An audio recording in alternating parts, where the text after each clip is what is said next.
આ વર્ષ યાદ રાખી લો 2031 ગેરંટી સાથે આ વિડીયો સેવ કરવો હોય ને તો કરી લ્યો. આ વિડીયોમાં તમારે લેખિતમાં તમારે ક્યાંય જોતું હોય તો હું તમને આપી દઈશ. ગુજરાતના 2031 સુધીમાં ગુજરાતના 30% બાળકોને, કેટલા 30% બાળકોને મેન્ટલ ટ્રોમા હશે. અમારી જેવા કોઈ પણ સાયકાટ્રિસ્ટ પાસે એને જવું પડશે, લઈ જવા પડશે, એને ડ્રગની ઘોડે રિહેબિટ કરાવવી પડશે. આવું હું શા માટે કહું છું? કારણ કે અત્યારે બાળકોને કોઈ પણ કન્ડિશનની અંદર ફોન જોઈએ છે. જમતી વખતે ફોન જોઈએ છે.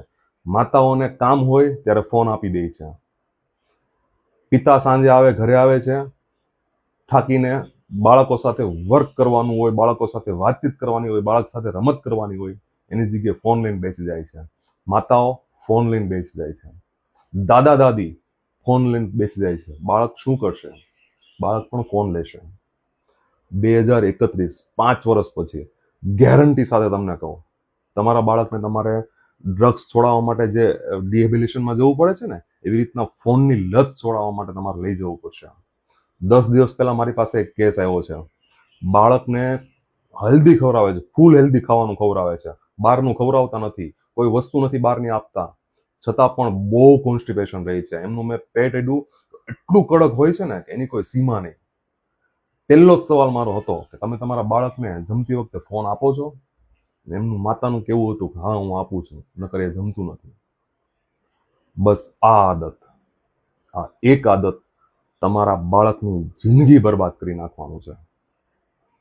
તમને કદાચ ખોટું લાગશે હું વાત કરીશ તો, પણ બાળકને મહેરબાની કરીને ફોન આપવાનું બંધ કરો. 5 વર્ષથી નીચેના બાળક માટે ફોન છે જ નહીં.